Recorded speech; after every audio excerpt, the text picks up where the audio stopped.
ठीक है। तो ड्यूटीज़ तो हमें बाद में पढ़नी है, पहले हम फंडामेंटल राइट्स पढ़ेंगे, फंडामेंटल ड्यूटीज इसके बाद में पढ़ेंगे, क्योंकि इसके बाद का नया चैप्टर, अगला जो चैप्टर होगा फंडामेंटल ड्यूटीज़ का होगा। ये चैप्टर कौन सा है? फंडामेंटल राइट्स का, मौलिक अधिकारों का। तो ये संविधान के भाग 3 में है मौलिक अधिकार, ठीक है। संविधान के भाग 3 में अनुच्छेद 12 से लेकर अनुच्छेद 35 तक, ये अभी मैं इंट्रोडक्शन के रूप में पढ़ा रहा हूँ, अनुच्छेद 12 से लेकर अनुच्छेद 35 तक आपके मौलिक अधिकार दिए गए हैं, ठीक है। 36वां जो अनुच्छेद आता है वो आपका डीपीएसपी में चला जाता है और वो संविधान का भाग 4 है। तो ये संविधान का कौन सा भाग है? ये संविधान का भाग 3 है, अनुच्छेद 12 से अनुच्छेद 35 तक। अनुच्छेद 11 तक हमने क्या पढ़ा है? अनुच्छेद 11 तक हमने नागरिकता पढ़ी है और भारत राज्य की परिभाषा पढ़ी है अनुच्छेद 1 में, ठीक है। तो इस तरीके से अनिकेत शर्मा, हाँ अनिकेत शर्मा जी नमस्कार, बहुत बहुत स्वागत है अनिकेत शर्मा आपका हमारे चैनल पर, ठीक है। तो आप आज मौलिक अधिकारों के बारे में डिस्कस करेंगे, ठीक। तो इसमें मौलिक अधिकारों का मतलब क्या होता है इसको ऐसे समझिए। आपने देख लिया कौन से अनुच्छेद से कौन से अनुच्छेद तक है, वो एक अलग बात है, उसे हम धीरे धीरे समझते हुए चलेंगे। मेरा उद्देश्य है मैं आपको राइट्स बताऊं कि राइट्स क्या होते हैं या मौलिक अधिकार किन्हें कहते हैं। जब आप इसका बेसिक समझ जाएंगे तो फिर आपको आर्टिकल रटने हैं, किस आर्टिकल में क्या दिया गया है वो कोई बड़ी बात नहीं है। बड़ी बात क्या है? बेसिक आपको समझ में आ जाए फंडामेंटल राइट्स का और राइट्स का, तो आपको चीज़ें समझ में आने लगेंगी। तो इसे ऐसे देखिए, एक होता है ड्यूटीज, एक होती है ड्यूटीज और एक होते हैं राइट्स, एक होती है ड्यूटीज और एक होते हैं राइट्स। तो ड्यूटीज और राइट्स में एक अंतर होता है। पहले मैं इस ड्यूटीज को भी खत्म करता हूं, मैं इसके बारे में डिस्कस ही नहीं करता।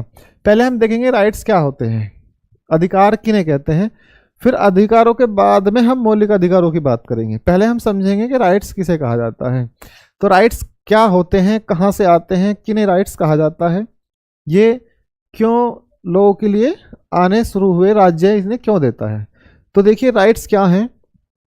राइट्स जो होते हैं आपको हमेशा दूसरे से प्राप्त होते हैं, दूसरे से प्राप्त, दूसरे से प्राप्त होते हैं। दूसरे से किससे? या तो कोई संस्था होगी या कोई राज्य होगा या कोई व्यक्ति होगा। तो संस्था होगी, व्यक्ति होगा या फिर राज्य होगा, ये आपको अधिकार देते हैं। या फिर अब इसे ऐसे भी समझ सकते हैं, दैवीय रूप में समझें तो प्रकृति भी हो सकती है, और अगर आप ज़्यादा ही श्रद्धा रखते हैं या आस्था रखते हैं तो आप इसको ईश्वर से भी समझ सकते हैं, ठीक है। तो हमारे जो राइट्स होते हैं उन्हें 2 प्रकार के राइट्स में रखा जाता है। पहले हम ये समझिए राइट्स है क्या, ठीक है। तो राइट्स किन्हें कहते हैं, राइट्स का मतलब क्या होता है। देखिए आप यानी कि इसे ऐसे समझिए, ये कोई, ये जैसे ये पृथ्वी है, ये पृथ्वी है, तो इस पृथ्वी पर ये जीव रहते हैं, इस पृथ्वी पर ये जीव रहते हैं, ठीक है। सिंपल वे में समझेंगे, कुछ भी हमें कुछ एक्स्ट्रा दिमाग नहीं लगाना, बिल्कुल सिंपल वे में समझेंगे। ये पृथ्वी दिखाई दे रही है आपको, हमने माना ये एक पृथ्वी का स्ट्रक्चर है, इस पे जीव रहते हैं। इस पे रहने वाले सभी जीव आपस में कोरिलेट करके रहते हैं। जैसे जीव हैं तो सांस लेते हैं, ठीक है, जीव है तो भोजन भी करते हैं, जीव है तो एक्सक्रीशन भी करते हैं यानी कि उत्सर्जन भी करते हैं, ठीक है। तो अब इसमें देखिए जैसे प्रकृति ने जीवन को के लिए, जीवन को बने रहने के लिए जीवों को सांस लेने का यानी कि जीवन का अधिकार दिया है। तो जीवन के अधिकार में इन्होंने क्या दिया है, जीवन के अधिकार में जैसे सांस ले सकता है व्यक्ति, ठीक है, ये आपका ऐसा अधिकार है कि अगर आप इसे बंद कर देंगे तो आपकी मृत्यु हो जाएगी। दूसरा, जैसे अगर कोई इस अधिकार को रोकने की कोशिश करता है, जैसे मान लिया आके कोई इस अधिकार को रोक दे, ठीक है, कैसे आपकी या तो नाक को पकड़ ले या कुछ ऐसा सिस्टम बना दे कि आपको सांस आना बंद हो जाए, या आपके फूड का सिस्टम को रोक दे किसी भी तरीके से, तो अगर आपका फूड सिस्टम ही रुक जाएगा तो अर्थात आपके जो प्राकृतिक अधिकार हैं वे धीरे धीरे बंद होने लगेंगे। तो वे किसने दिए हैं आपको? प्रकृति से मिले हैं आपको। पर अधिकार आपके नहीं होते, अधिकार हमेशा दूसरे से प्राप्त होते हैं। कैसे? जैसे मुझे यहाँ पढ़ाने का अधिकार है, ठीक है, तो ये कहीं ना कहीं से मिल के आया होगा, अगर मुझे यहाँ अधिकार ना होता मैं यहाँ पढ़ाता ही ना, ठीक है। जैसे अब ये प्राकृतिक अधिकार हैं और एक होते हैं आपके राज्य के अधिकार या मौलिक अधिकार भी कह सकते हैं आप इन्हें, ठीक है। तो पहले मैं यहाँ लिखूंगा ऊपर राइट्स, पहले मैं यहाँ लिखूंगा राइट्स। तो राइट्स को दो प्रकार के राइट्स होंगे, एक होते हैं नेचुरल राइट्स, एक होते हैं नेचुरल राइट्स, एक होते हैं फंडामेंटल राइट्स, एक होते हैं क्या फंडामेंटल राइट्स, और एक और क्या होते हैं, एक होते हैं आपके लीगल राइट्स, एक और क्या होते हैं आपके लीगल राइट्स। फंडामेंटल राइट्स और लीगल राइट्स में बहुत ही छोटा सा अंतर है, ठीक है। Thank you sir for the polity live class. कोई बात नहीं गौरव, थैंक यू की ज़रूरत नहीं है, ये मेरा कर्तव्य भी है और आप लोग को पढ़ाना और आप तक शिक्षा पहुंचाने का मेरा काम भी है, ठीक है ना। आप लोग कई दिन से कह रहे थे कि सर हमें लाइव क्लास चाहिए, तो मैं इसलिए लेके आया हूँ, ठीक है। तो मैं बिल्कुल बेसिक से समझाने की कोशिश कर रहा हूँ कि राइट्स किसने दिए हैं, राइट्स प्रकृति ने दिए हैं। प्रकृति ने क्या क्या राइट्स दिए हैं, वे ऐसे राइट्स हैं अगर कोई उन्हें रोकने की कोशिश करेगा तो वो जीवन के मूल रूप से जुड़े हैं, तो जीवन समाप्त होने लगता है। जैसे भाई जब पृथ्वी पे जीव नहीं था, ठीक है, तो ऑक्सीजन नहीं थी तो सांस नहीं ले सकते थे, तो सांस लेने का या जीवन के अधिकार यानी कि जीवन के लिए जो जरूरी संसाधन थे वो प्रकृति ने उपलब्ध नहीं कराए थे। तो जब वो प्रकृति ने उपलब्ध ही नहीं कराए तो इसका मतलब जीवन का अधिकार अभी प्रकृति ने नहीं दिया है। तो इसी आधिकारिक रूप को समझिए, प्रकृति को एक संस्था मानिए और उसने आपके लिए जो उपलब्ध कराई गई चीजें हैं वे अधिकार में आती हैं, ठीक है। जैसे इसे आप एक सामान्य रूप से समझिए, जैसे घर में दो लोग रहते हैं, जैसे एक ही घर में है, ये एक घर है, इस घर में दो लोग रहते हैं, ये इंडिया का घर है, ये क्या है इंडिया है, ठीक है। तो इंडिया में एक मेल है और एक है फीमेल। अब मेल को जो अधिकार है वो फीमेल को राइट्स नहीं है, जो राइट्स मेल को दिए गए हैं वो फीमेल के पास नहीं है। क्यों? मेल को कुछ ज़्यादा राइट्स हैं, फीमेल को कुछ कम राइट्स हैं। घर में ही देख लीजिए, घर में फीमेल को कम राइट्स होते हैं और मेल को ज़्यादा राइट्स होते हैं। इसका मतलब क्या है, राइट्स किसी और से मिले हैं। मैं भी ये नहीं समझा रहा कि किसको ज़्यादा मिलने चाहिए किसको कम, नहीं, मैं भी ये समझा रहा हूँ कि राइट्स किसी और से मिलते हैं। राइट्स हमारे अपने नहीं होते, चाहे हमें नेचर से मिले हों, चाहे हमें संस्था से मिले हों, चाहे हमें अधिकार किसी व्यक्ति से मिले हों, चाहे हमें राज्य से मिले हों। सभी अधिकार कैसे होते हैं, दूसरे से प्राप्त होते हैं, अर्थात हमारे पास कोई आधिकारिक चीज़ नहीं होती, ठीक है। जैसे 4 राज्य हैं, समझिए, उसको मैं दोबारा डिस्कस करता हूं, अभी समझिए। जैसे 4 राज्य हैं, एक है इंडिया, एक है अमेरिका और एक है आपका ईरान, एक है आपका ईरान, ठीक है। फीमेल देखिए, फीमेल फीमेल फीमेल, इन 3 जगह फीमेल रहती हैं। अमेरिका में फीमेल को ज़्यादा फ्रीडम है। फ्रीडम क्या होते हैं, राइट्स होते हैं। अमेरिका में फीमेल को ज़्यादा राइट्स हैं, ठीक है। इंडिया में फीमेल को इसके मुकाबले कम राइट्स हैं, और इन दोनों के मुकाबले यहाँ पे फीमेल को और भी कम राइट्स हैं। इसका मतलब क्या है कि ये किसी और से प्राप्त हैं, अर्थात ये आपके अपने नहीं होते, ठीक है। तो जब ये आपके अपने होते ही नहीं हैं तो ये आप किसी और ने दिए हैं, तो ये किसी और के नियंत्रण से चलते हैं, ठीक। तो ऐसे ही भारत में महिलाओं को बाहर घूमने का, जॉब करने का, रात में निकलने का, अपने डिसीजन लेने का, अपने निर्णय खुद लेने का कितना अधिकार है, इस बात से पता चलता है कि कितने राइट्स आपने उन्हें दिए हैं। अर्थात भारतीय समाज ने महिलाओं को कितने राइट्स दिए हैं। अर्थात कैसे हुए फिर वे समाज से मिले हुए राइट्स हैं, वे संस्था से मिले हुए राइट्स हैं। उन्हें वे महिलाओं को जन्मजात नहीं मिले हुए हैं, वे संस्था से मिले। लेकिन हाँ, कुछ ऐसे राइट्स हैं जो जन्मजात होते हैं, वे नेचुरल राइट्स में आते हैं।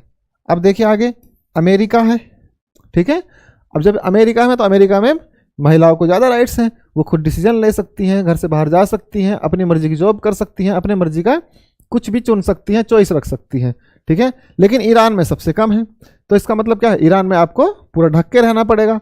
आपने देखा अभी तक पिछले साल एक महिला को इसीलिए गोली मार दी गई क्योंकि उसने हिजाब सही से नहीं पहना था। इसका मतलब क्या है, महिलाओं को अधिकार नहीं दिए गए हैं, बहुत कम दिए गए हैं। तो इसका मतलब अधिकार क्या है, अधिकार एक ऐसा संरक्षण है जो दूसरे से मिलता है, ठीक है। तो इसे आप इसे ऐसे समझ सकते हैं। अब देखिए मैं इसको यहाँ छोटा सा कर देता हूँ, इसको ऐसे समझते हैं कि राइट्स जो है आपके 3 प्रकार के होते हैं। एक राइट्स होते हैं नेचुरल राइट्स, एक आपके हैं नेचुरल राइट्स, दूसरे आपके हैं फंडामेंटल राइट्स, और तीसरे होते हैं आपके लीगल राइट्स। तीसरा क्या होता है आपका? Legal rights. अब देखिए, नेचुरल राइट्स, फंडामेंटल राइट्स और लीगल राइट्स, इसमें क्या अंतर है? ठीक है, हिमांशु एथलीट्स, हाँ हिमांशु नमस्कार, बहुत बहुत स्वागत है। ठीक है, तो नेचुरल राइट्स किसे कहते हैं? तो नेचुरल राइट्स क्या है? जो नेचर से मिले हैं, जो नेचर से मिले, जो प्रकृति से मिले हैं, उन्हें आप चाहकर भी नहीं छीन सकते। देखो, अधिकार ऐसे होते हैं जो छीने जाते हैं और फिर दिए जाते हैं। जैसे मान लिया अभी सरकार आपको केवल इतना राइट्स दे कि प्रत्येक व्यक्ति को केवल किसी जॉब में या किसी संस्था को इस प्रकार का राइट्स दे दे कि आप 8 घंटे की जगह 10 घंटे काम करा सकते हैं वर्कर से। तो ये संस्था को राइट्स मिला है, किससे? सरकार से, और वो लागू करेगी। ठीक है, लेकिन वो उससे वापस भी ले सकती है कि नहीं, अब 10 नहीं कराना, आपको 8 घंटे ही काम कराना है। लेकिन कुछ ऐसे अधिकार हैं, उन्हें आप चाह के भी नहीं रोक सकते। अगर उन्हें चाह देंगे तो जीवन की प्रक्रिया धीरे धीरे रुक जाएगी। क्यों? क्योंकि उनके बिना जीवन संभव नहीं है। तो राइट्स क्या करते हैं? डायरेक्ट इम्पैक्ट करते हैं लाइफ पे, लाइफ की क्वालिटी पे, लाइफ की डिग्निटी पे। इसीलिए किसी भी देश के संविधान में राइट्स को दिया जाता है किसी संस्था के द्वारा लोगों को, चाहे फिर वो राज्य दे, चाहे फिर राज्य के माध्यम से उनकी संस्थाएं लोगों को तक उन अधिकारों को पहुंचाएं। तो अधिकार को पहले इस तरीके से समझते हैं कि नेचुरल राइट्स क्या है? नेचुरल राइट्स ऐसे राइट्स हैं जो प्रकृति ने दिए हैं, जिन्हें ना तो राज्य रोक सकता है, ना संस्था रोक सकती है, ना ही कोई व्यक्ति रोक सकता है। कैसे? इसे ऐसे समझिए कि जैसे मान लिया आप जीते हैं, तो जीवन में आप सामान्यतः आप क्या करते हैं? सांस लेते हैं हवा में। ठीक है, तो कोई क्या हवा को कम कर देगा? नहीं। तो आप सांस को लेते ही रहेंगे, आप चाह के भी नहीं रोक सकते। अगर आपने उसको रोका तो जीवन समाप्त हो जाएगा। दूसरा, जब माँ के गर्भ में बच्चा होता है, तो माँ के गर्भ में बच्चे की नाल जो जुड़ी होती है माँ के ब्लड से जुड़ी होती है। तो प्रकृति ने उसे अधिकार दिया है। कैसा अधिकार दिया है? उसको वहाँ तक न्यूट्रिशन पहुँचाने का। और फिर प्रकृति ने बाहर से फिर ब्रेस्ट फीडिंग के माध्यम से उसको न्यूट्रिशन पहुँचाता है। देख लीजिए, उसमें राज्य की कोई भूमिका नहीं है, उसमें किसी संस्था की कोई भूमिका नहीं है, उसमें केवल किसकी भूमिका है? प्रकृति की भूमिका है। प्रकृति ने वो अधिकार उपलब्ध कराए हैं, राइट टू फूड। तो राइट टू फूड किसने उपलब्ध कराया? प्रकृति ने उपलब्ध कराया। कैसे?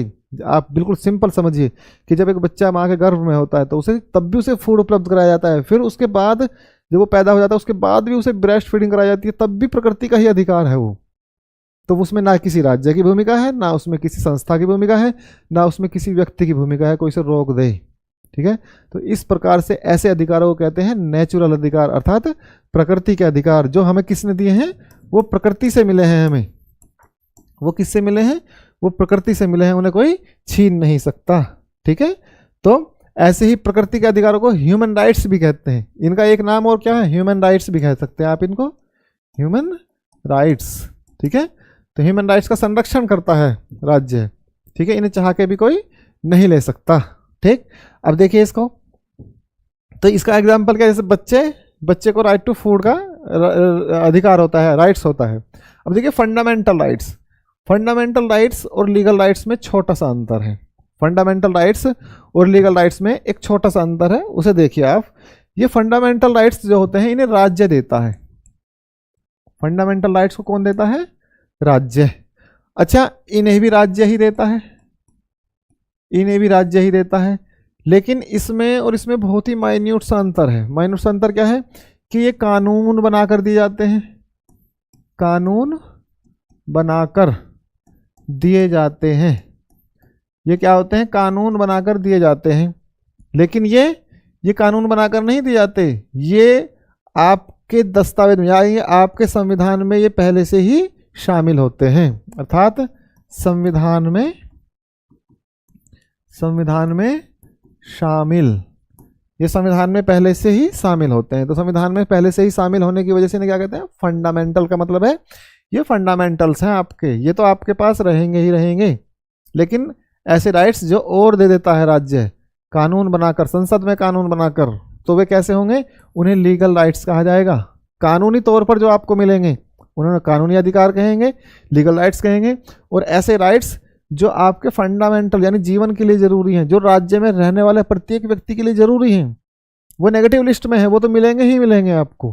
ठीक है। और जो संविधान बना था उनमें उसका जिक्र किया गया था। तो ऐसे राइट्स को क्या कहते हैं? फंडामेंटल राइट्स कहते हैं।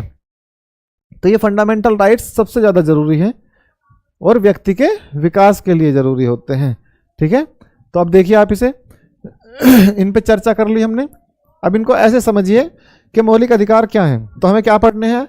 हमें फंडामेंटल राइट्स ही पढ़ने हैं, क्योंकि ये व्यक्ति के जीवन के लिए जरूरी है। व्यक्ति के जीवन के विकास के लिए, व्यक्ति के जीवन के विकास के लिए बहुत जरूरी माने जाते हैं, क्योंकि इनके बिना जीवन का विकास संभव नहीं होता। अब इनकी हिस्ट्री पढ़ेंगे थोड़ा सा और फिर देखेंगे भारत के संविधान में इन्हें कैसे शामिल किया गया है और ये है क्या। अब देखिए मौलिक अधिकार या फंडामेंटल राइट्स। ठीक, ये स्लाइड है। अब देखिए इनकी प्रकृति क्या है, इन्हें कैसे मापा गया है, इसको हम आगे पढ़ते हैं अगली स्लाइड में। मौलिक अधिकारों का उद्भव और विकास, ये क्या कहती है स्लाइड? मौलिक अधिकारों का उद्भव और विकास कैसे होता है और इन्हें कैसे शामिल किया गया है। देखिए मौलिक अधिकारों का उद्भव और विकास समझते हैं। भारतीय संविधान की एक प्रमुख विशेषता जनता के मौलिक अधिकारों की घोषणा है। अर्थात भारतीय संविधान की एक विशेषता भी है कि भारत के संविधान में जनता के लिए राज्य ने मौलिक अधिकार दिए हैं। ठीक है, अब देखिए मौलिक अधिकार क्या है। संविधान के भाग 3 में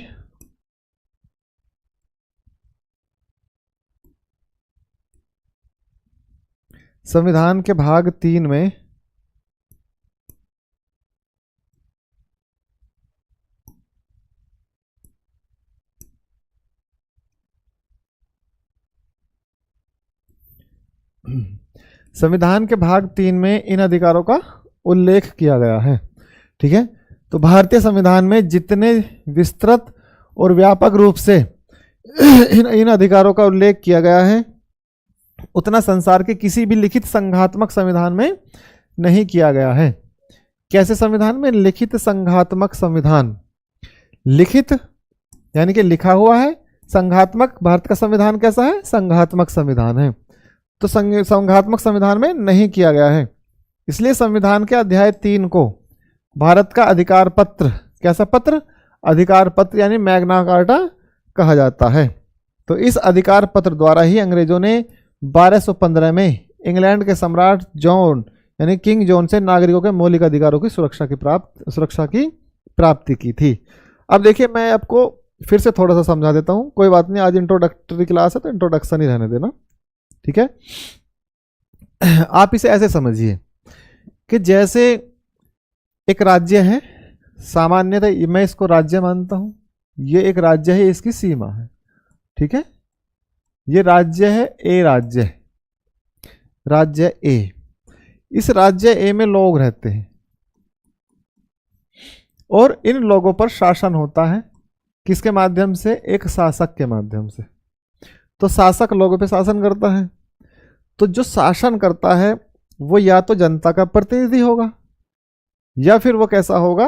वो विरासत में मिली हुई शासन, उसको जो विरासत में मिली हुई गद्दी होगी या विरासत में मिला हुआ देश का शासन होगा, उसके आधार पर उसको आगे चलाएगा, जिसे मोनार्की कहते हैं, डिक्टेटरशिप भी कह सकते हैं आप उसे। ठीक है, उसे राजतंत्र भी कह सकते हैं। ठीक, अब जो जनता के प्रतिनिधि हैं वो है लोकतांत्रिक में, और जो राजतंत्र है वो उसका मतलब है राजा का तंत्र है वो, तो वहां पे राजा का शासन है। अब उस राज्य में, इस राज्य में रहने वाले लोगों को उनके विकास के लिए, राज्य के विकास के लिए, राज्य की इकोनॉमिक कंडीशन को बढ़ाने के लिए, राज्य को सुव्यवस्थित सुचारू रूप से चलाने के लिए लोगों को कुछ अधिकार देने होते हैं। कैसे देने होते हैं? कि जिससे लोगों के जीवन का विकास हो सके। कैसे? जैसे राइट टू एजुकेशन है, तो राइट टू एजुकेशन कौन से अनुच्छेद में? अनुच्छेद 21 में राइट टू एजुकेशन है। तो अनुच्छेद 21 का मतलब क्या है? जीवन का अधिकार है। अर्थात शिक्षा का अधिकार किससे जोड़ दिया गया? जीवन के अधिकार से। क्यों? क्योंकि शिक्षा के बिना जीवन संभव नहीं है। संभव का मतलब है डिग्निटी ऑफ लाइफ संभव नहीं है। यानी कि कैसी लाइफ? डिग्निटी। डिग्निटी का मतलब क्या होता है? एक ऐसी लाइफ जो स्टेटस पर, यानी कि एक गरिमापूर्ण जीवन होना चाहिए। तो बिना शिक्षा के जीवन गरिमापूर्ण संभव नहीं है। तो इसलिए शिक्षा का अधिकार भी कैसा हुआ, ये एक राइट टू लाइफ के अंतर्गत आ गया, अर्थात ये जीवन का अधिकार है, इसके बिना जीवन का विकास संभव नहीं है। लेकिन समझिए इस बात को, अब से 50 साल पहले, अब से 100 साल पहले, अब से 150 साल पहले सब चले जाइए, क्या सभी को शिक्षा का अधिकार था? नहीं था शिक्षा का अधिकार सबको। महिलाओं को शिक्षा का अधिकार था? नहीं था। किसी विशेष जाति के लोगों को शिक्षा का अधिकार था? नहीं था। किसी विशेष क्षेत्र के और विशेष जाति के विशेष संप्रदाय के लोगों को शिक्षा का अधिकार होने की वजह से केवल वे ही लोग चीज़ों को बढ़ा पाए, इसलिए बहुत बड़ी जनसंख्या उत्पादन में शामिल ही नहीं हो पाई। क्योंकि जब शिक्षा नहीं आई तो रिसर्च और डेवलपमेंट नहीं हुआ, रिसर्च डेवलपमेंट नहीं हुआ तो उत्पादन नहीं हुआ, उत्पादन नहीं हुआ तो संसाधन सीमित रह गए और जीवन को गरिमापूर्ण बना ही नहीं पाए। आपने देखा अब से 100 साल पहले केवल पुरुष पढ़ते थे, महिलाएं बहुत कम पढ़ती थी, बहुत ही माइन्यूट संख्या में, ठीक है। तो केवल उस समय भागीदारी जीवन के विकास में पुरुषों की थी, महिलाओं की नगण्य भागीदारी थी। अब महिलाओं को भी यह अधिकार दे दिया गया, सभी को यह अधिकार है संविधान में, तो सब पढ़ रहे हैं, तो सब पढ़ रहे हैं तो भारत का विकास भी हो रहा है। क्यों? क्योंकि मेंटली स्ट्रांगनेस आती है शिक्षा से, फिजिकली स्ट्रांगनेस आती है शिक्षा से, उत्पादन बढ़ता है शिक्षा से, रिसर्च बढ़ती है शिक्षा से। इसलिए शिक्षा इतना बड़ा अधिकार है, राइट टू एजुकेशन, कि इसके बिना जीवन का विकास संभव नहीं हो पाएगा। तो इस तरीके से जो शासकों के द्वारा लोगों को अधिकार दिए जाते हैं, तो पुराने समय में, तो जो पुराना समय था उस समय लोगों को अधिकार नहीं दिए जाते थे, तो वो अधिकार सीमित थे। जैसे महिलाओं के लिए अधिकार या बच्चों के लिए अधिकार या किसी विशेष जाति या विशेष लोगों के लिए अधिकार। कैसे? जैसे एक वर्ग बना दिया कि केवल शिक्षा यहीं तक रहेगी, या केवल कौशल विकास यहीं तक रहेगा, या इन लोगों को गांव में घुसने का अधिकार नहीं है, इन लोगों को सामाजिक बहिष्कार का दर्जा दिया गया कि इन्हें गांव में नहीं घुसने दिया जाएगा, सामाजिक रूप से इनका बहिष्कार किया जाएगा। किसी को अछूत मान लिया गया, ठीक है, किसी को नीचा मान लिया गया, किसी को रंग के आधार पर विभेद किया गया, किसी के लिंग के आधार पर विभेद किया गया, किसी को जाति संप्रदाय के आधार पर विभेद किया गया। तो राजा की जो मर्जी होती थी वो अपनी मर्जी से अधिकार देता था। वो किसी विशेष संप्रदाय का बहिष्कार करके, हो सकता है उसके सभी लोगों को बाहर कहीं दूर भिजवा दे, कह दे कि आपको यहाँ रहने का अधिकार नहीं है। तो ऐसी परंपराएं चली आ रही थी पिछले हजारों वर्षों में, ठीक है, क्योंकि मानव धीरे धीरे विकसित हो रहा था। तो सबसे पहले ये बात कहाँ उठती है? सबसे पहले अधिकारों की बात उठती है 1215 में। 1215 में कहाँ? यूरोप में। तो 1215 में यूरोप में किंग जॉन को लोगों ने अधिकार पत्रों की मांग करी कि हमें अधिकार मिलने चाहिए, ठीक है। तो ये जो इंग्लैंड का सम्राट है किंग जॉन, नागरिकों के मौलिक अधिकारों की सुरक्षा प्राप्त की, अर्थात अंग्रेजों ने। कब की बात है? 1215 में। तो जब किंग जॉन ने लोगों को एक अधिकार पत्र सौंपा, अर्थात आज से आपको ये अधिकार हैं, राज्य इन अधिकारों में आपके साथ टांग नहीं अड़ाएगा। जैसे आपको बिजनेस करना है, एक ए नाम का व्यक्ति बिजनेस करना चाहता है और उसका मन कर रहा है कि उसका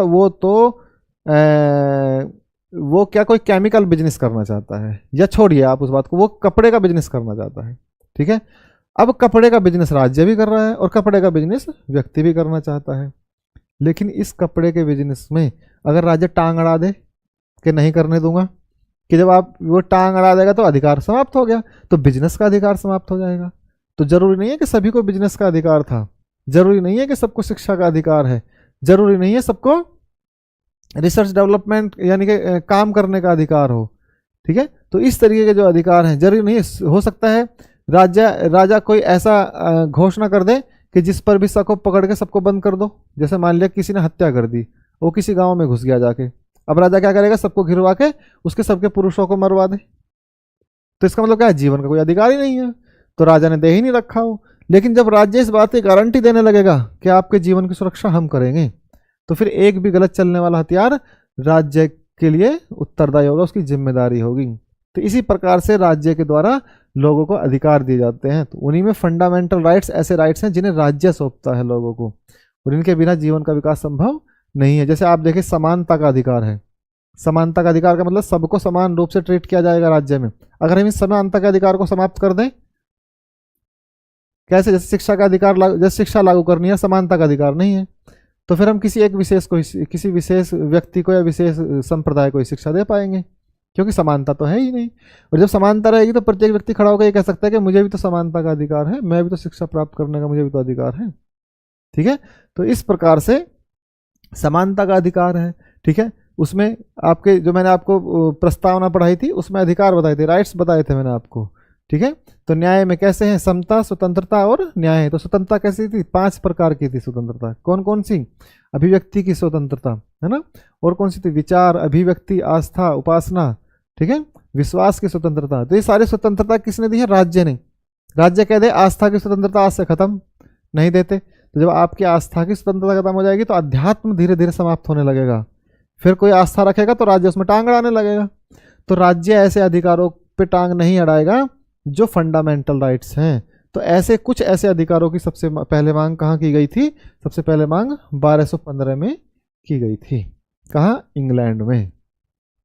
ठीक, तो जब इंग्लैंड में राजा ने एक घोषणा पत्र के माध्यम से लोगों को अधिकार दिए तो उन अधिकारों को क्या कहा गया, उन्हें मैग्ना कार्टा कहा गया। उन्हें क्या कहा गया, उन्हें मैग्ना कार्टा कहा गया। उसके बाद से लोगों ने अपने अधिकारों की घोषणा करनी शुरू कर दी। ठीक है, और सबसे पहले जब संविधान बना तो संविधान सबसे पहले अमेरिकी संविधान में इन घोषणा पत्रों को लागू किया गया था। किसके रूप में, मौलिक अधिकारों के रूप में, कि राज्य के लोगों के पास अधिकार होने चाहिए। भाई जितना डेवलप आज राज्य है, आज हमने जहाज बना दिए, मिसाइल बना दी, चांद पे जा रहे हैं, मंगल पे जा रहे हैं, ठीक है, ऊपर स्पेस स्टेशन बना रहे हैं, ठीक है, ऐसी मिसाइलें बना रहे हैं जो यहाँ से 5000 किलोमीटर तक चली जाती है, मोबाइल बना दिया, कंप्यूटर बना दिया, आर्टिफिशियल इंटेलिजेंस है, मशीन लर्निंग है, ब्लैक होल की खोज कर ली हमने, पूरे गैलेक्सी मिल्की वे सबका काम कर लिया। ये काम अब से 1000 साल पहले क्यों नहीं हुआ था, क्योंकि अधिकार नहीं थे लोगों के पास में, राइट्स नहीं थे लोगों के पास में। ठीक है, विचार की स्वतंत्रता नहीं थी। विचार की स्वतंत्रता कब होगी, जब विचार की स्वतंत्रता होगी तभी तो हम अपना विचार रख सकते हैं। मान लिया विचार की स्वतंत्रता नहीं है और मैंने जाके विचार रख दिया, राजा का मन करा रहे, ये तो बहुत गलत, इसने विचार कैसे रख दिया, अपना गर्दन कटवा दो इसकी। ठीक है, जब दो संप्रदाय आपस में विचारों के आधार पर लड़ते हैं, एक दूसरे के लिए मार काट पे उतर हैं, तो इसका मतलब क्या है कि आप नहीं चाहते कि सामने वाले को विचारों की स्वतंत्रता दी जाए, आप उसके विरोधी हो जाते हैं। तो यही बात संविधान में भी है। संविधान में सीधे सीधे कहा गया है विचारों की स्वतंत्रता दी गई है। तो जब आप विचार करना करेंगे तो विचारधारा बनेगी, विचारधारा बनेगी तो एक उत्पादन निकलेगा, उससे उत्पादन निकलेगा तो जीवन सरल होने लगेगा और सुगम बनेगा, डिग्निटी पूर्ण हो, गरिमामय होगा। तो वही गरिमामय जीवन लोगों के विकास के लिए जरूरी है, क्योंकि उसके बिना जीवन संभव है ही नहीं। इसलिए लोगों के जो अधिकार, जो राज्य जीवन के अधिकार के लिए है, अब इसे कैसे समझ सकते हैं कि कैसा अधिकार, मौलिक अधिकार वे अधिकार है जो फिजिकल यानी कि शारीरिक, मानसिक और दूसरा आध्यात्मिक, यानी कि शारीरिक विकास के लिए जरूरी है। शारीरिक विकास के लिए क्या जरूरी है, राइट टू फूड, न्यूट्रिशन का अधिकार। ठीक है, और क्या, राइट टू फूड तो सरकार नहीं दे सकती, लेकिन कम से कम जो उसके लिए सरकार योजना चलाती है। ठीक है, तो शारीरिक विकास के लिए और जरूरी क्या, समानता भी शारीरिक विकास के लिए जरूरी है। भाई आप समान रूप से लोगों को नौकरी देना बंद कर दीजिए तो न्यूट्रिशन कम पहुंचेगा, क्योंकि संसाधन कम पहुंचेंगे तो अपने आप ही शारीरिक विकास रुक जाएगा। मानसिक, मेंटली शिक्षा से आएगा। ठीक है, आध्यात्मिक, आस्था, उपासना की स्वतंत्रता दी जाए, विचार की स्वतंत्रता दी जाए तो आध्यात्मिक सिस्टम भी डेवलप होगा। और जब व्यक्ति के शारीरिक, मानसिक और आध्यात्मिक तीनों ही चीजें डेवलप हो जाती हैं तो पूर्ण विकास माना जाता है, गरिमापूर्ण जीवन माना जाता है। और राज्य की ये जिम्मेदारी है कि किसी व्यक्ति को गरिमापूर्ण जीवन उपलब्ध कराएगा, किसके माध्यम से, फंडामेंटल राइट्स के माध्यम से। अर्थात राज्य इनमें टांग नहीं अड़ाएगा। और अगर राज्य इनमें टांग अड़ाता है तो उसके लिए कौन बैठा है, न्यायपालिका। आप न्यायपालिका में जाके उनकी मांग कर सकते हैं। ठीक है, अब देखिए इसमें भारतीय संविधान की एक प्रमुख, ये आपने देख लिया। तो अब हम इसका थोड़ा सा हिस्ट्री देख लेते हैं कि हिस्ट्री में इसकी हिस्ट्री से क्या मतलब है, कि ये कैसे कैसे इसका विकास होता है। समझिए इस बात को। भारतीय संविधान की एक प्रमुख विशेषता जनता के मौलिक अधिकारों की घोषणा है। इसका मतलब ये सीधा सीधा कहा गया है कि भारत के संविधान में जनता के लिए मौलिक अधिकार दिए गए हैं। क्यों, क्योंकि भारत राज्य भारत के लोगों के विकास को चाहता है, अर्थात उनके डेवलपमेंट को चाहता है। ठीक, संविधान के भाग 3 में इन अधिकारों का उल्लेख किया गया है। भारतीय संविधान में जितने विस्तृत और व्यापक रूप से इन अधिकारों का उल्लेख किया गया है। क्यों, क्योंकि भारत में एक एक अधिकार को 12 से लेकर 35 तक और फिर उनके सब क्लोज हैं, उनको समझाया गया है कि किस व्यक्ति का क्या अधिकार है और वो कैसे राज्य के विरुद्ध अपने अधिकारों की मांग कर सकता है। तो ये सबसे बड़ा लिखित दस्तावेज है, दुनिया के किसी भी संविधान में इतने विस्तृत ढंग से नहीं समझाया गया जितने विस्तृत ढंग से हमने समझाया है। ठीक है, इसलिए संविधान के अध्याय 3 को भारत का अधिकार पत्र कहते हैं। क्यों? क्योंकि ये शब्द वहां से यूरोपियन सिस्टम से निकला है। कि अधिकार पत्र क्यों कहते हैं? क्योंकि मैग्ना कार्टा के माध्यम से ब्रिटेन के राजा ने लोगों को कुछ अधिकार दिए थे। तो जब हमने अपने संविधान में स्वतंत्रता के बाद ये अधिकार अपनाए तो हमने भी इसे क्या कहा? क्योंकि ये हमारे लिए भी मैग्ना कार्टा ही सिद्ध हुए। ठीक है ना? तो ये हमारे लिए भी क्या सिद्ध हुए? Magna carta. क्यों? क्योंकि जो पिछला अंग्रेजों का शासन था, कौन सा? जो पूरा अंग्रेजों का है, उससे पहले फिर मध्यकाल है और उससे फिर प्राचीन काल है, उसमें लोगों को अधिकार नहीं थे। और सबसे ज़्यादा लोगों के अधिकारों का हनन होता है आपका ब्रिटिश काल में। ठीक है, लोगों को सारे अधिकार खत्म कर दिए गए, जहाँ तक कि जीवन का अधिकार भी खत्म कर दिया गया। पुलिस किसी को भी गोली मार दिया करती थी, कोई बैठ के मांग नहीं कर सकता, राज्य से अधिकारों की मांग नहीं कर सकता, बैठ के आंदोलन नहीं कर सकता। और ये एक सीमित चीज़ों को, समानता का अधिकार नहीं है, सीमित चीज़ों को सीमित कर दिया गया है। ठीक है, तो अगर लोग अधिकारों की मांग करेंगे तो पुलिस गोली मार देगी। लोग क्यों? कि राज्य की सुरक्षा की गारंटी देकर लोगों को गोली मार दी जाती थी। तो उस अपमान, उस तिरस्कार, उस पीड़ा को जो हमने झेला है पिछले 100 वर्षों में, 150 वर्षों में, उसको हम समझ गए थे कि ये सिस्टम अगर ये चलता रहा तो व्यक्ति का विकास संभव नहीं हो पाएगा। तो इसके लिए क्या जरूरी है? तो इसके लिए जरूरी है मौलिक अधिकार। क्योंकि हमने देखा था कि अमेरिकी लोग क्यों इतनी तेजी से बढ़ रहे हैं। क्यों? क्योंकि उन्हें सारे अधिकार प्राप्त हैं।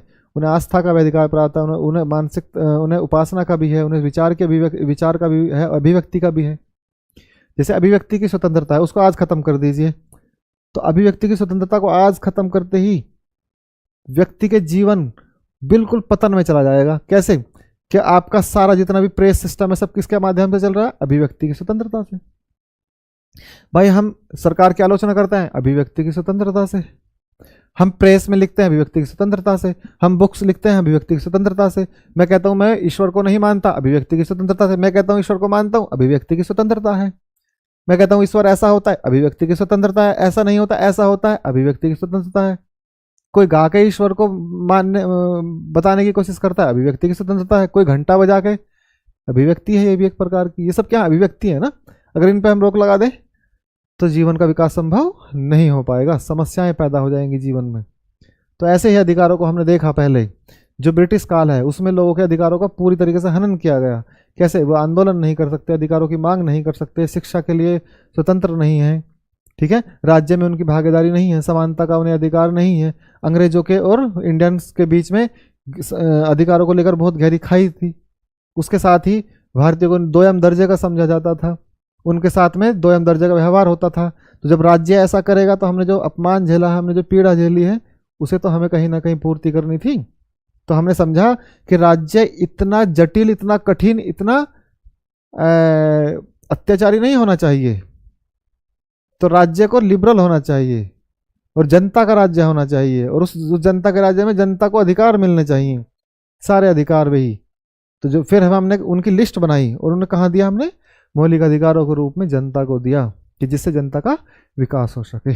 ठीक है, तो यही मैंने यहाँ बताने की कोशिश करी है। बस ये इसका एक छोटा सा रूप है कि हमने इसको कहाँ से, यानी कि हम इसे मैग्ना कार्टा क्यों कहते हैं? क्योंकि 1215 में इंग्लैंड के राजा ने ये लोगों को दिए थे। ठीक है, ऐसा कोई भी पूरे प्राचीन इतिहास में आज तक कोई ऐसा उदाहरण नहीं है जिसमें कोई ऐसा घोषणा पत्र हो जो लोगों के अधिकारों के लिए घोषणा करता है, लोगों के अधिकारों को फंडामेंटल राइट्स के रूप में देता हो, राज्य के रूप में।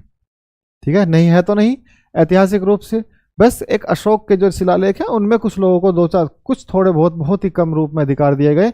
उसमें भी ये कहा गया कि जनता का कोई भी व्यक्ति मुझसे कभी भी आके मिल सकता है, जैसे कहा गया, या मुझसे भय खाने की कोई जरूरत नहीं है। अगर खुद राजा ही कह रहा है कि मुझसे भय खाने की जरूरत नहीं है, तो इसका मतलब क्या है कि लोग कितने डरे हुए होंगे। भाई कोई चीज़ क्यों कही जाती है, किसी का कारण होता है ना, पहले कारण उत्पन्न होता है फिर उसके प्रतिक्रिया आती है। तो वो बात क्यों कही गई? भाई फंडामेंटल राइट्स क्यों दिए संविधान में? क्योंकि हमने उस अपमान को झेला, उस पीड़ा को झेला, उस तिरस्कार को झेला, तभी तो आए। अगर हम नहीं झेलते तो ऐसे जीवन चलता रहता।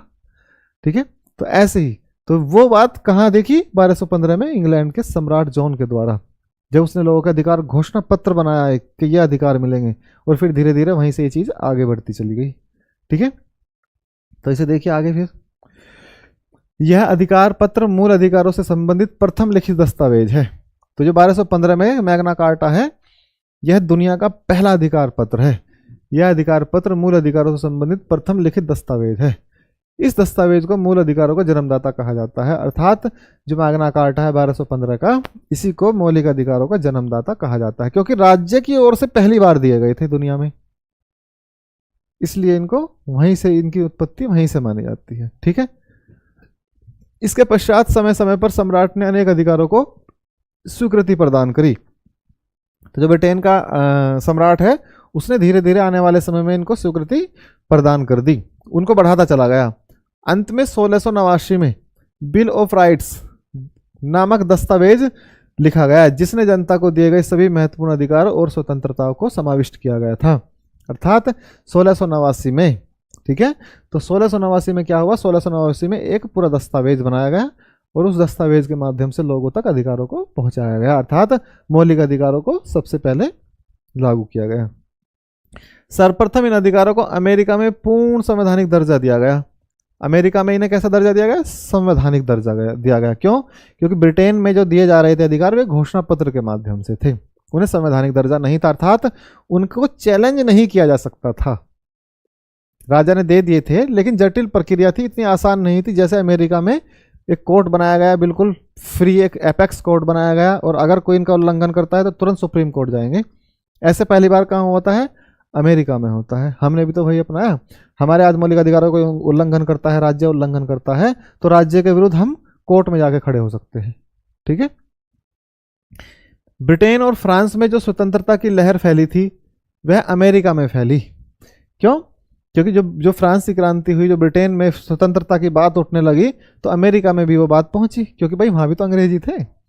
अरे वही अंग्रेज जिन्होंने पूरी दुनिया में शासन किया था, वो फिर कहाँ पहुंच गए, वही कहाँ, अमेरिका में भी, वे भी अमेरिका में भी वही थे। ठीक है, तो अमेरिकी जनता को ब्रिटिश संसद के अत्याचारों का कटु अनुभव था। क्या लिखा हुआ है, अमेरिकी जनता को ब्रिटिश संसद के अत्याचारों का, जैसे भारत ब्रिटेन का गुलाम था, ऐसे अमेरिका भी ब्रिटेन का कॉलोनी हुआ करता था एक तरीके से। हम उसे गुलाम इसलिए नहीं कह सकते क्योंकि वहाँ के लोगों को उन्होंने भारतीय लोगों की तरह गुलाम नहीं बनाया हुआ था। हाँ, उस पर शासन अंग्रेजों का था, तो अंग्रेज ही शासन करते थे अंग्रेजों पर, तो अंग्रेजों ने अंग्रेजों से स्वतंत्रता प्राप्त करी अमेरिका में, लेकिन भारत में भारतीयों ने अंग्रेजों से स्वतंत्रता प्राप्त की थी। ठीक है, तो स्वतंत्रता की लहर फैली। क्यों, क्योंकि किसका अनुभव, ब्रिटिश संसद का, जो ब्रिटिश संसद में कानून बनते हैं और वहाँ का राजा जो उन लोगों के साथ में अत्याचार करता था, वो उसको उस बात का अनुभव था। जैसे अत्याचार भारत में होते थे, ऐसे अमेरिका में भी चल रहे थे उससे पहले, तो इसलिए उन्होंने जनता के मूल अधिकारों के लिए संवैधानिक सुरक्षा की मांग करी। तो इसलिए उन्होंने जब स्वतंत्र हुआ अमेरिका, तो उन्होंने अपने संविधान में मौलिक अधिकारों को ऐड किया।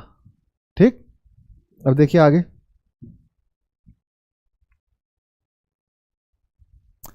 अमेरिकी संविधान में बिल ऑफ राइट्स का समावेश उसी का परिणाम है।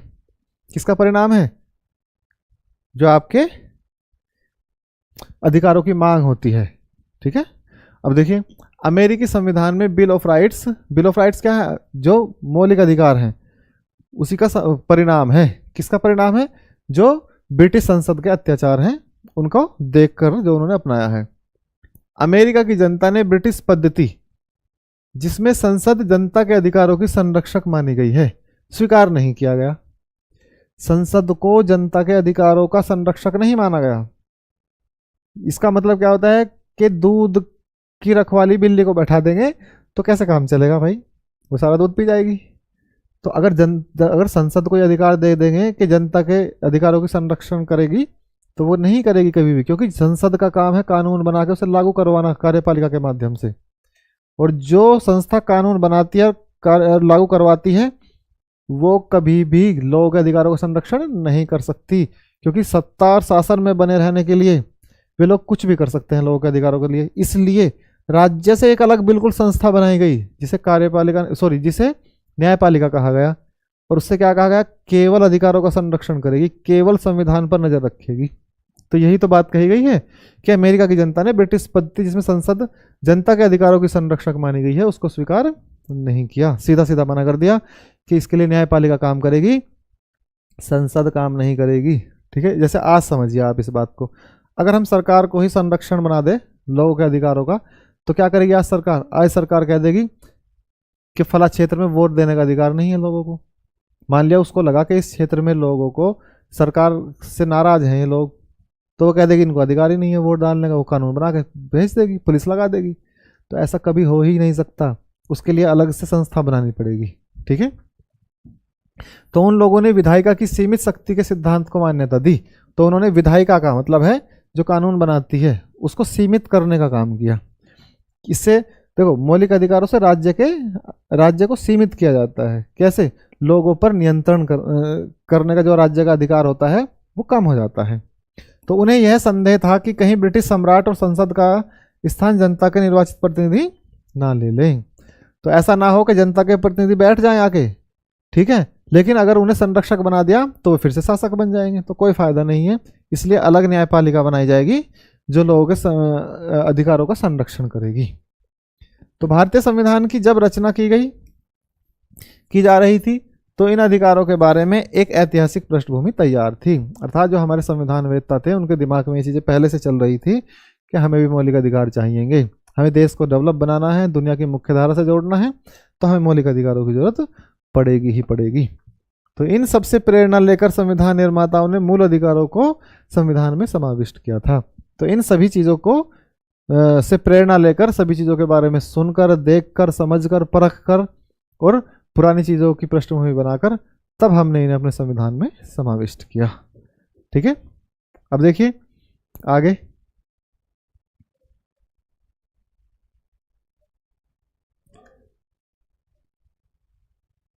भारतीय संविधान में वर्णित मौलिक अधिकारों पर अमेरिकी संविधान का प्रभाव है। बिल्कुल सिंपल है। हम जब संविधान के विदेशी स्रोत पढ़ते हैं तो उसमें लिखते हैं कि भारतीय संविधान में मौलिक अधिकारों को कहां से लिया गया? अमेरिका से। तो संविधान सभा में विभिन्न विषयों पर विचार के लिए अनेक समितियों का गठन किया गया। सिंपल सी बात है, क्यों? वो उन्होंने यही विचार किया जिन्होंने अपनी अलग अलग सिफारिशें दी। ठीक है, जिसके बाद मौलिक अधिकारों को पुनः जांच परख के लिए एक उपसमिति भी गठित की गई जिसके अध्यक्ष JB कृपलानी थे। तो मौलिक अधिकारों की जांच परख के लिए जो समिति गठित की गई थी उसके अध्यक्ष कौन बने? JB कृपलानी। तो भारतीय संविधान में मौलिक अधिकारों के व्यापक प्रावधान अपनाए गए हैं, परंतु अमेरिकी संविधान में वर्णित मौलिक अधिकारों पर किसी भी प्रकार के प्रतिबंध नहीं है। इसलिए अमेरिकी संविधान में वर्णित मौलिक अधिकारों को निरपेक्ष अधिकार कहा जाता है। देखिए भारतीय संविधान में मौलिक अधिकारों को, इसको समझ लीजिए थोड़ा सा, भारतीय संविधान में मौलिक अधिकारों को व्यापक प्रावधान अपनाए गए हैं, मौलिक अधिकारों के व्यापक प्रावधान, परंतु अमेरिकी संविधान में वर्णित मौलिक अधिकारों पर किसी भी प्रकार का प्रतिबंध नहीं है। यानी कि जो भारत में मौलिक अधिकार हैं उनके लिए व्यापक प्रावधान जरूर किए गए हैं, अर्थात वे एक सकारात्मक प्रावधान है, उनको मौलिक अधिकारों को रोका जा सकता है। लेकिन अमेरिकी संविधान में मौलिक अधिकारों पर किसी भी प्रकार का कोई प्रतिबंध नहीं है, वे निरपेक्ष हैं, एक तरीके से नेगेटिव हैं। इसलिए अमेरिकी संविधान में वर्णित मौलिक अधिकारों को निरपेक्ष अधिकार, आ गया ना, निरपेक्ष अधिकार कहा जाता है। जबकि भारतीय संविधान में वर्णित मौलिक अधिकारों पर अनेक प्रतिबंध हैं, इसलिए इन्हें सापेक्ष अधिकार भी कहा जाता है। तो अधिकार दो प्रकार के निकल के आ गए, सापेक्ष और निरपेक्ष। तो सापेक्ष अधिकार ऐसे अधिकार होते हैं जिन्हें पॉजिटिव कहते हैं इंग्लिश में। इनका मतलब होता है कि जब अधिकारों पर रीजनेबल रेस्ट्रिक्शन, युक्ति युक्त प्रतिबंध लगा दिया जाए।